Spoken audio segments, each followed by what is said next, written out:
now it's called Let It Go.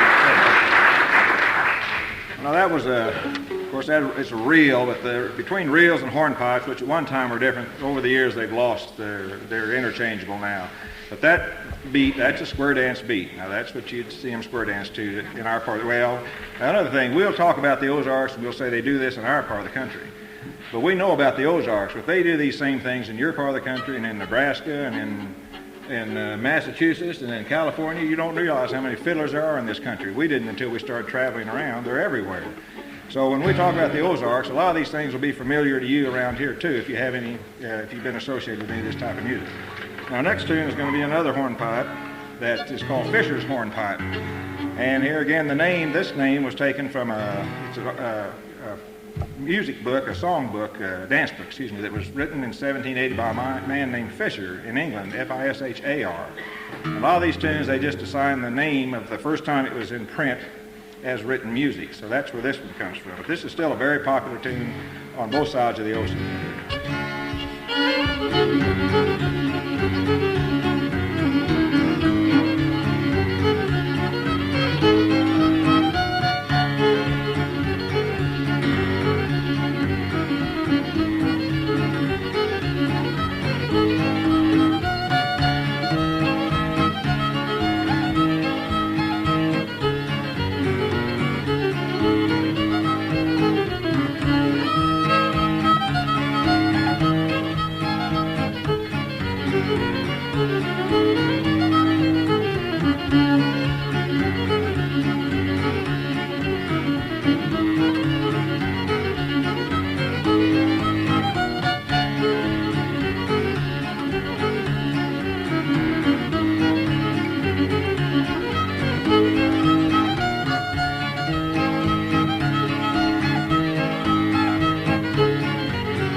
Hornpipe, whereas the first one was a reel, but you notice the beat was just about the same. That's a dance tune. All of these tunes you're going to notice in some way or another are dance tunes, because the only reason this instrument exists is because of dancing. Now today we don't do it as much. We sit on the stage and we play for people to sit out and listen, but at one time that was the main reason for this music, was to dance to. So all of these have some sort of a dance that went with them.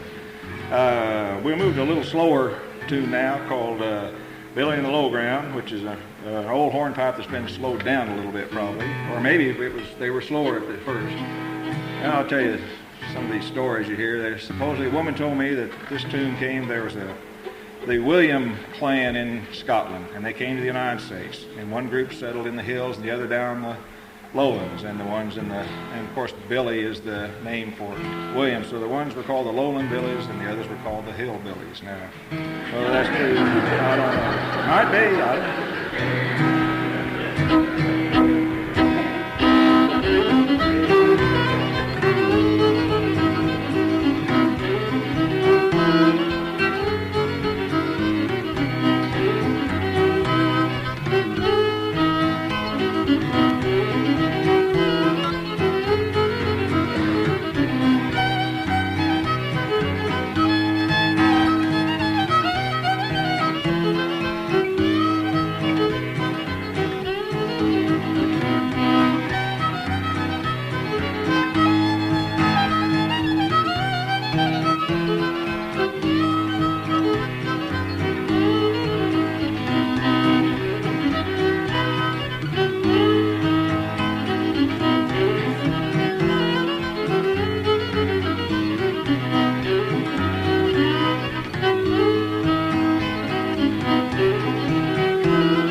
again, I'm in that kitchen to get this coat off because I'm having to fight it to get my arm going over here.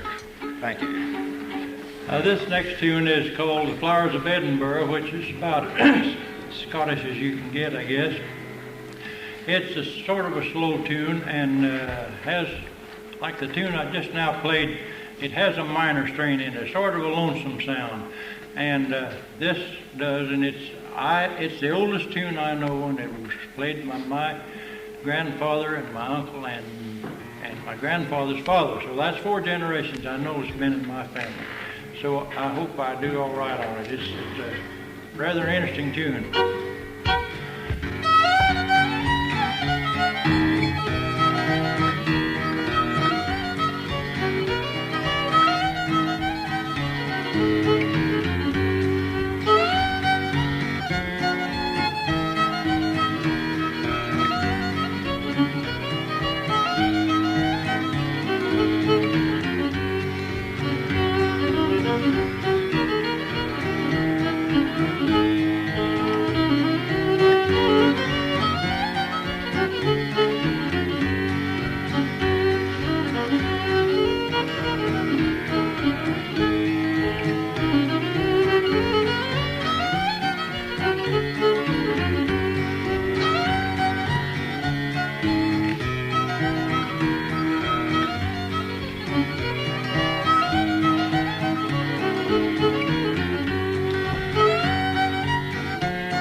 Of all the British type tunes, I suppose that are very well known are jigs, and they were originally tunes for one person to get out here on the floor and dance.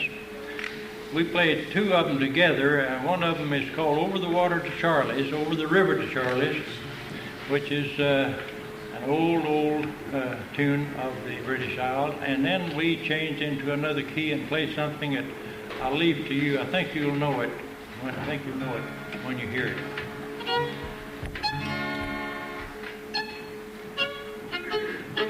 Where did you find it?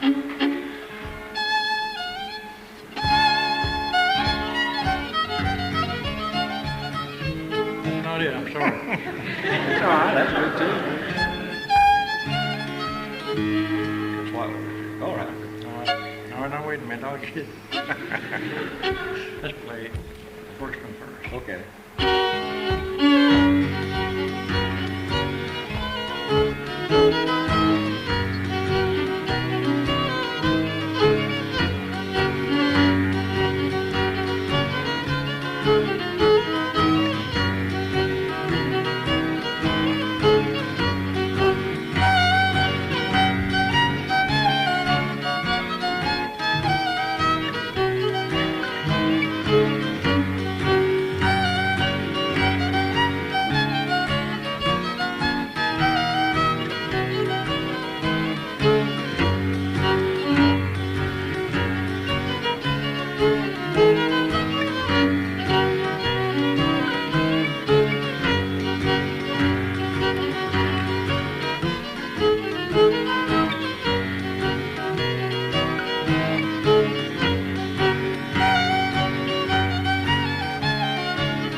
other one escaped me right now. That was Irish washerwoman.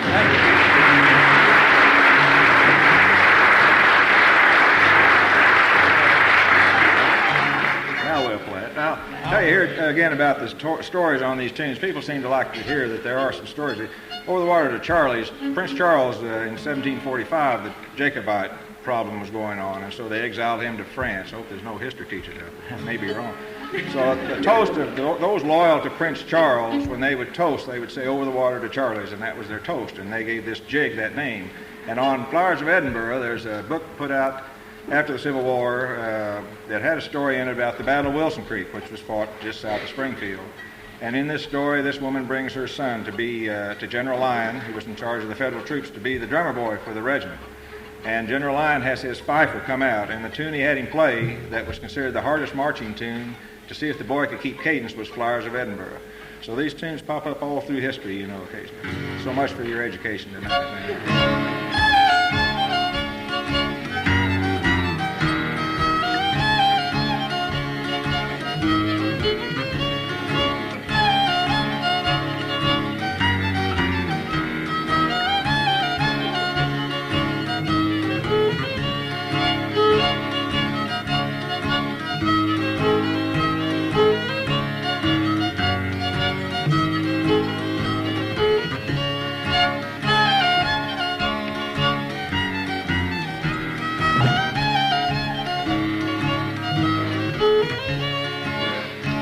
That's it.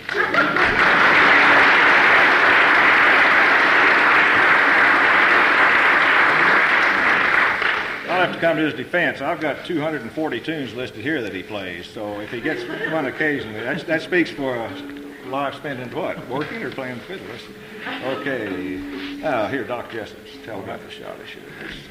The schottische is another type of time that's used in music, and it's still not, it's not used much in our section of the country anymore, but in the northern part of the country, where the people from Middle Europe came, schottische is still a pretty good dance to do, and they like to do it.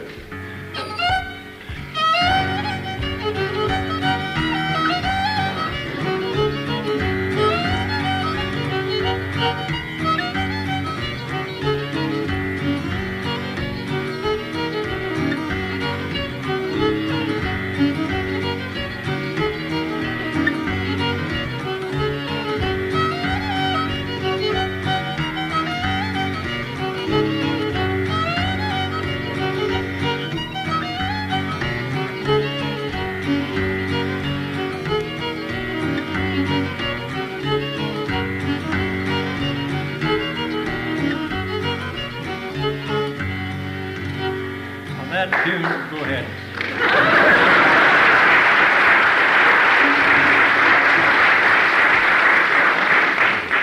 That tune is named for a medical doctor at Crane, Missouri, which is a little town just below Springfield, and his name was Jessup, Dr. Jessup. He also played the fiddle, which was nice for a doctor to do, or anybody else for that matter. But anyway, it's known as Doc Jessup Schottish. I forgot to tell you that. And Schottish, the Scottish dance, originated in Scotland, and then it lost popularity there, but it went over to Europe, and the Germans adopted it. And of course, Schottish is I guess, I hope there's a German teacher out here, but is German for Scottish. Then it came back to the British Isles and on into this country as the Schottish. Any of you ever seen anybody dance the Schottish? It's really a pretty dance. And remember, western Kansas, there's quite a few people still dancing. We were at a festival. Oh, we're really getting the small talk in tonight. Okay, cotillion and A&D. Okay. Now this is another tune. It's originally a bagpipe tune, and it's played in two keys, and it's called the Schottish, and I mean the cotillion and A&D. A cotillion is a long dance, which is kind of like Virginia reel. Any number of couples could dance it. First one started it, and the next one right down the line. Most of you have done it in school, I have an idea. But this is bagpipey sound. The last part of it, I'll make it sound as near as I can like a bagpipe.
up a little bit into the 19th century now, and when Art talked about the bagpipe, I know a lot of you already know this, but if any of you ever wondered what there's a drone sound, of course, in these old-time fiddle tunes like he did then.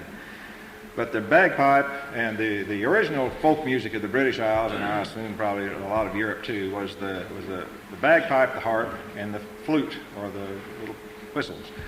And of course the bagpipe was the main folk instrument. And then in about the mid-1500s, the fiddle was developed in Italy and rapidly worked its way across Europe and into the British Isles, and then by the pioneers here it was in the United States, and then by the 1820s it was in the Ozarks and into Missouri when it was being settled. But the fiddle is such an adaptive instrument that when it came on as a popular folk instrument, it was able to just take over this bagpipe music easily and just imitated that. So you'll notice on all these tunes there will be that drone sound, which is directly from the influence of the bagpipe music. We're going to move up into the early part of the 19th century, because after the East Coast was settled and began moving west, there were more population centers, and there was another type of entertainment got more popular all around, were the vaudeville shows, or the traveling shows, minstrel shows is what I'm trying to think, minstrel shows. And we're going to play a tune called Buffalo Gal. You'll recognize a lot of these. And here, this tune was written in 1830, and still all of you have heard this tune. It's called Buffalo Gal.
About this time in Europe, another dance evolved that became popular was the waltz. And of course it came over to this country rapidly.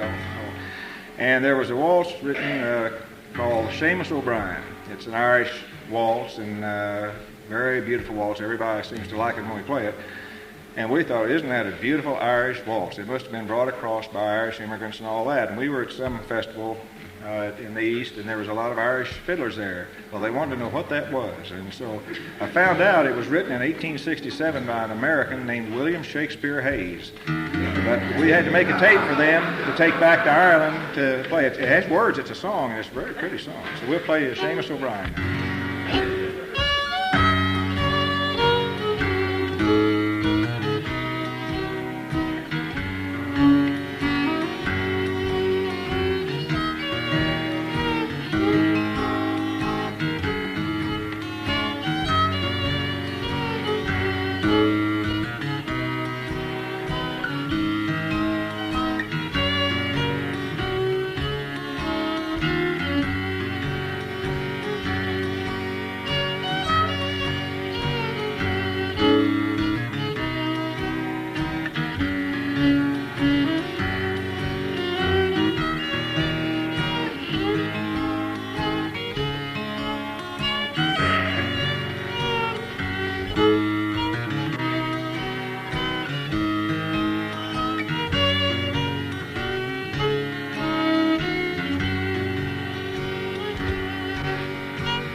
Now we'll move up further, and we'll come on to the post-Civil War time, when ragtime music and that type of music, the vaudeville, forerunner of the vaudeville, I guess it came about the same time. I'm not that a musicologist, but this is called Dixie Blossoms, which incidentally is the name of one of our records. And it was written by a man named Percy Winrich. Now, Percy Winrich was born and raised and lived in Joplin, Missouri. And he also wrote When You Wore a Tulip and On Moonlight Bay and a bunch of those. But this is another old rag type tune.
About that time, we call that more or less a dance hall tune, because stage tune, because the permanent vaudeville was coming on, and another music similar to this that evolved to was when the rags were starting to come on.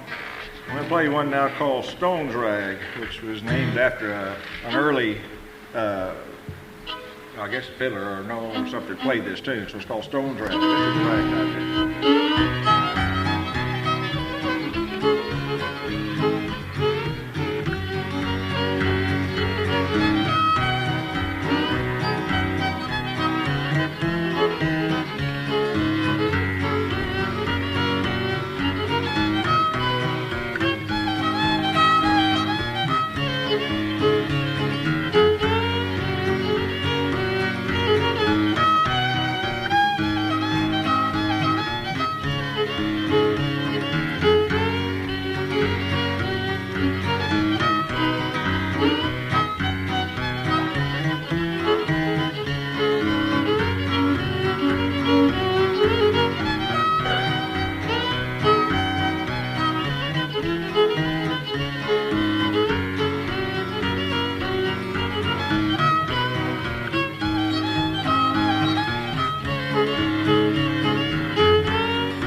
one dance that really didn't evolve in the Ozarks, and I guess it's because of the ones that settled there, is the polka. They have them now. They play the polkas now, but years ago you seldom heard of people polking. But there was a quick step that was kind of similar to the polka around in the early part of this century. We're going to play a quick step, which is pretty close to it, called Weidmann's Quick Step.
Coming up to modern times, so to speak, now. And we're going to play what in the Ozarks we call blues. Now, these aren't like the black blues. This is it's a different type of thing. This is what we call the blues down there, or these, a tune might be played in some honky-tonk along the highway where there's people there sitting drinking beer, and they get up and dance, and they do that old two-step which looks like they're pumping water. You know, that you've seen them do. I may have done that at one time, I don't know. But this is what in the Ozarks is called. This is called the Rabbit Foot Blues.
Slip in one last tune here before we have we're going to have an intermission, 15, whatever minutes you want. Then we'll come back and we'll just turn the house lights up. We'll have a jam session, which if you all have any requests or anything, we'll play just what we want to play, and we'll play another 20 minutes maybe or something, or until you start getting up and walking out. And then we'll stay here and play for each other all night. See, that's how bad this is. You become addicted to this, really. Ask our wives and you'll find. We'll play a tune called Sally Johnson. Now, this is a Texas-style tune. Texas has a different style of music because they have a different style of dance. And if any of you have ever been in Texas, you know that the important things in Texas are church, flag, and Bob Wills. And it's not necessarily in that order either. I mean, don't ever go down there and say you don't know who Bob Wills is, because you'll get in trouble. But this is a Texas-style tune. We've kind of Ozarkized it, but this is their time.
Two record albums. We don't push much, but we have them, and if anybody's interested in them, we'll have them in just a few minutes. We'll go out to the car and get them.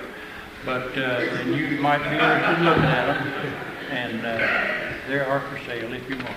Thank you very much. Good businessman, leave your stuff out in the car.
We'd like to thank the Missouri Arts Council, the Missouri Cultural Heritage Center, and the Friends of Historic Booneville. And also, we would like to invite all of you to stay after the performance to meet with the two artists, and we will be serving wine and non-alcoholic sparkling grape juice or something like that for those who prefer it. Also, we would like to say that there will be a writing workshop on Monday night led by Sandy Prim, who's our resident, writer in residence, in the Booneville schools this week. And that workshop will be at the Galbraith-fiddle School cafeteria. We have another announcement here that we would like to see everyone back in 2 weeks on March 22nd and 23rd for the BCT's production of Butterflies Are Free. Thank you.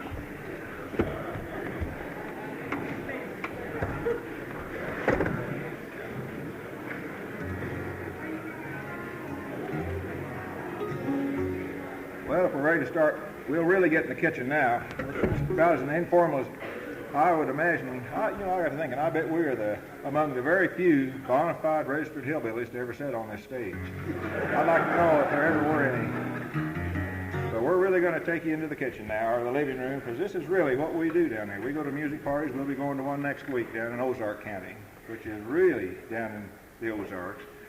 And there'll be 5 or 6 fiddlers show up. There'll be 3 or 4 guitars, mandolins, banjo players, male and female, and sometimes in tune, sometimes not. We went to one time where one man played in C all night. No matter what you were in, he played in C. But that's accepted because it's all so loud you can't really hear anyway.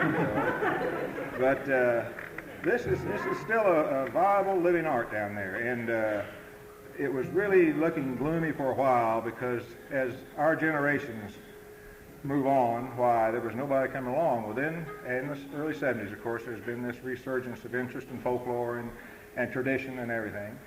And there's been a real crop of young musicians come along now. They're playing it a little differently because their motivation is different. They're not playing for people to dance. They're playing to entertain people. And the thing about them is they're so good, it just makes us sick. They really are. These young musicians not only play the guitar, the fiddle, they play them all. And they play them with a skill that you wouldn't believe. Of course, they've had good instruments, and they've had some free time, and they've had tape recorders. Whereas in the old days, a guy worked in the fields all day and had big gnarled hands, and he came in, and some of them that's about all they could do because they couldn't hit a clean. How many people in here have had a fiddler in the family or related to a fiddler some way? Bound to be a few, sure. Yeah, everywhere we go, there's a lot of hands come up. And this is anywhere really in the United States. But it's coming back, and now they're starting to learn some of the old tunes too. But we're going to go ahead now. We'll just play whatever we want to play, and if you want to talk about something. Somebody wanted us to play Whiskey Before Breakfast, which is a good old Irish tune. And it's a nice tune to play. We'll play Whiskey Before Breakfast.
request. If I can play it, I will. Well, I'll say so. Play something else. Sally Good. All right.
There's probably more fiddlers played in every country than any other tune anywhere. And it's called Over the Waves, and nearly everybody has heard it or knows it.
Any other requests? Anything? Arkansas Traveler. I guess somebody said yes. That's we were just getting ready to play anyway.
Somebody else, there 2 or 3 came at once there. Turkey and strawberry.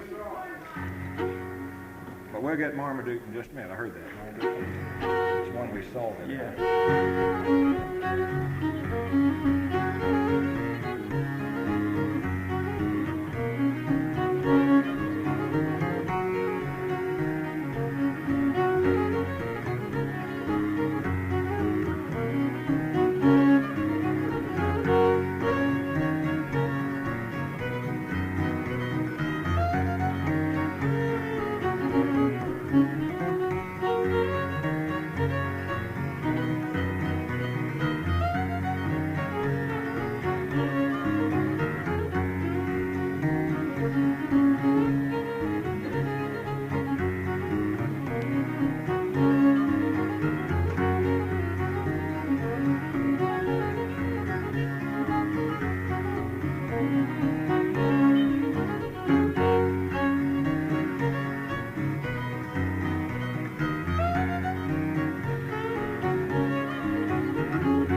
Supposed to be a purely Missouri hornpipe, but it probably came from an older hornpipe from across the sea. It was called Marmaduke's hornpipe, named after the governor and the general.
Explain something about the guitar player. Now, in reality, all a guitar player is to these fellas is a human metronome is all I am. I'm just sitting here helping to keep time, which is what you do. And what I play is called crowfoot guitar playing, because you basically use 3 fingers. That's what the amateurs do. But that's what most of them do in our part of the country. We don't get way up here. I'd like to, but I just don't know where to go. So we stay right down here. And work our way around, and you can always tell a crowfoot guitar player because all the varnish has gone off his guitar way back up here. Nothing here, you know.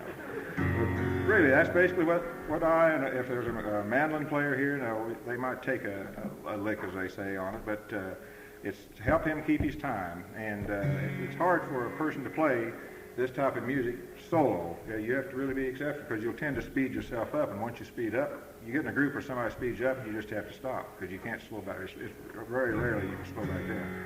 We'll play a waltz now.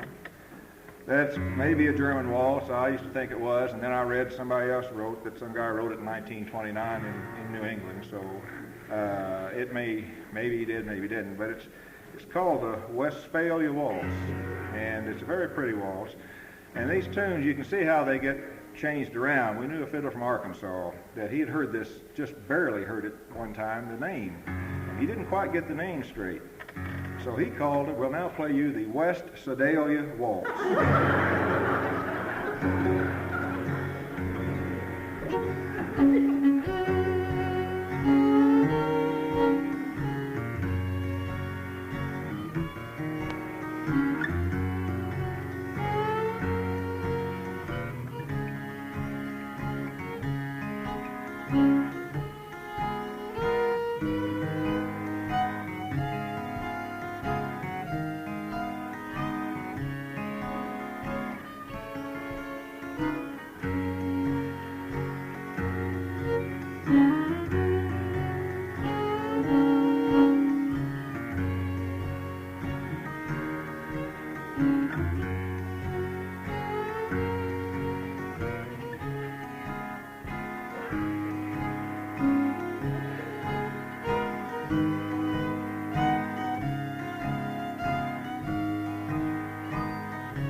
Think of something they want to...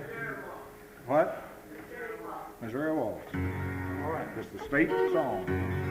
Now we're going to, in this, we're going to play these tunes. A lot of these tunes were longer at one time, especially I'm sure some of the waltzes were. And then maybe when radio came on, maybe when the contest fiddling came along, they were too long. They just took up too much time, so they would cut out parts of them. And there was a fiddler from Missouri moved to California, Ron Hewitt from Humansville down here, and he put out a record just before he died back in the 70s, and he played the entire Missouri Waltz, which is in the printed music, so they tell me, and we'll play the whole thing. And a lot of you probably have never heard this second part, which is every bit as pretty as the first part.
getting drowsy, all these waltzes.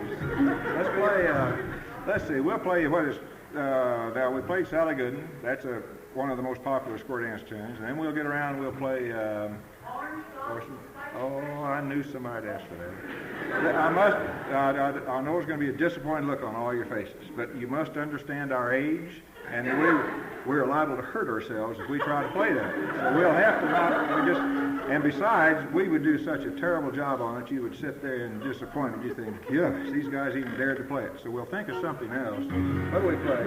What's in C, the old square dance tune? Wagner. This is one of the most square dance tunes.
This is Bill Cheatham. This is another go down.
that was a tune that was originated by some fellow down on James River in our country, and his name was Fred Kirshner. He's kind of a ne'er-do-well.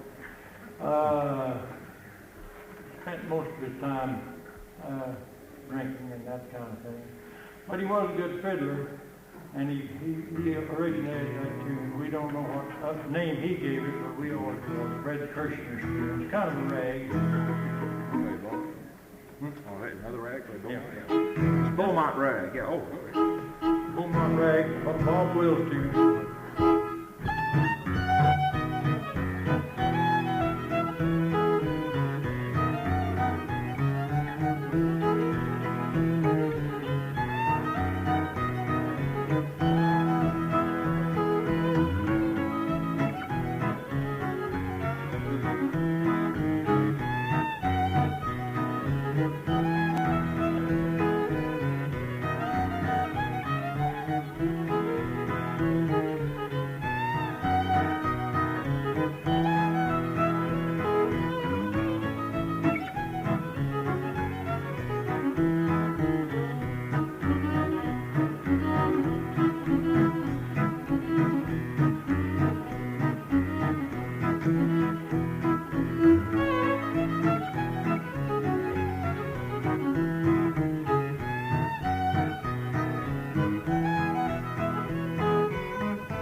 About Bob Wills, here's one that you know.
See if you know this one.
Ragtime. Now there's the other square dance. Yeah.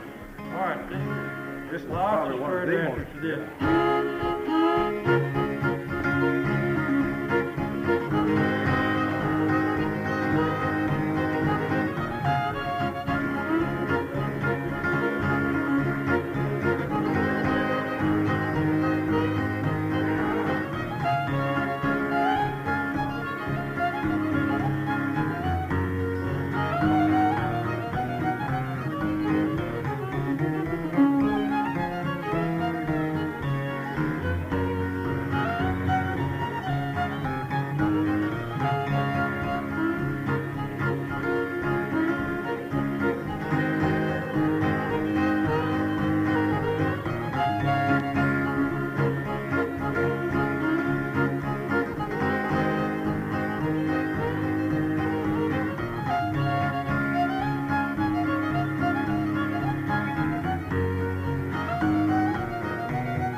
The sad thing about this is you're really just getting half a program. We should have a set of dancers over here. If we play the hoedown, I know some down in Douglas and Ozark County that have this thing smoking. I mean, really. They still jig. They have a fast step. They don't. Now, nothing against Texas swing square dancing. That's a lot of fun, you know. I mean, and all that. It's popular now. But this is a different type of thing. These are still, I mean, the dust rises when they dance down there, doesn't it? I'm not exaggerating. But we'd need somebody to shottish and somebody to do the jigs and that type of thing. And because this is really all dance music. Now we'll finish up here with one more. This is the thing that when you used to go take a girl to the dance, you danced through what they had on the program, you know, and then you might dance with somebody else. But then you took the girl you brought and you danced this tune coming home.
Thank you very much.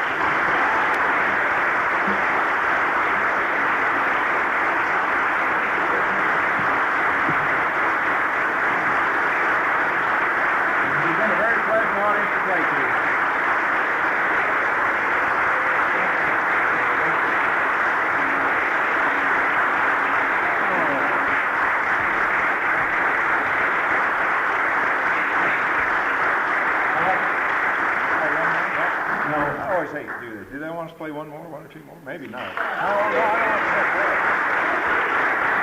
that. We'll play two more. All right. What are we going to? Let's don't get in an argument. What are we going to play? You notice we butt in on we've become egomaniacs on this stuff. We never have done this. A few years ago, if you'd ever said we'd be sitting here, in fact, the people down there, if they knew we were doing this, they all say, those guys, you know, every fiddler down there thinks he's as good as the next fiddler. And they'd all be wondering, what are they doing that with those guys for? We're as good as they are. But I tell you, another thing about this fiddling that's fascinating, though, is that every fiddler has his own lick. Now, that's the trait of this type of fiddling. I'm sure it is in other parts, but in the Ozark it definitely is. And what it does, it reflects the individualism because of the isolationism they had back in the pioneers' days. And each guy would hear a tune. They didn't have any of this equipment we have now. And they'd hear a tune, and when he got back to his holler where he lived, he'd have just a little change to it. And so you have all these tunes that are similar with 1,000 different names, Soap Suds Over the Fence, and Molly Will Your Dog Bite, and all these kind of crazy tunes.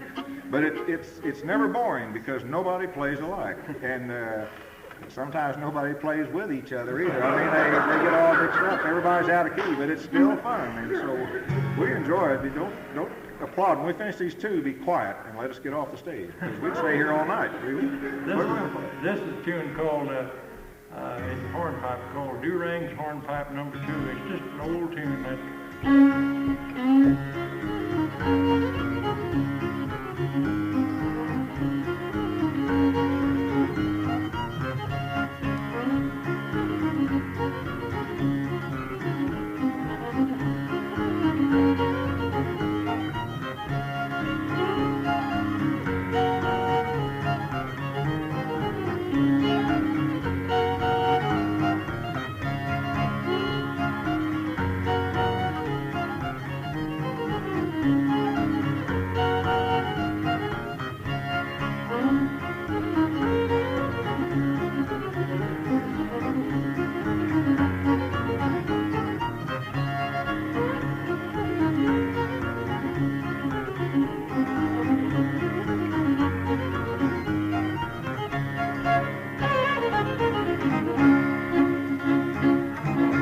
Thank you very much.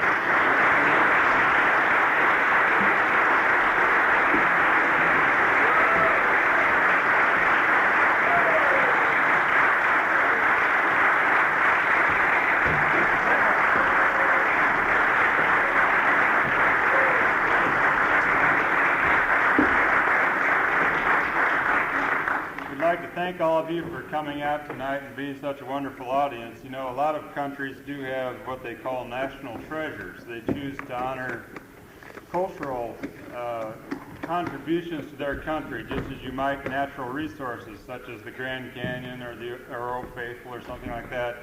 I think Art Galbraith is one of our national treasures, and we'd be happy he's a Missourian too, because he's taken our music all over this country and spread the word that we've got some mighty talented people back here in this part of the land. So I think he deserves another round of applause.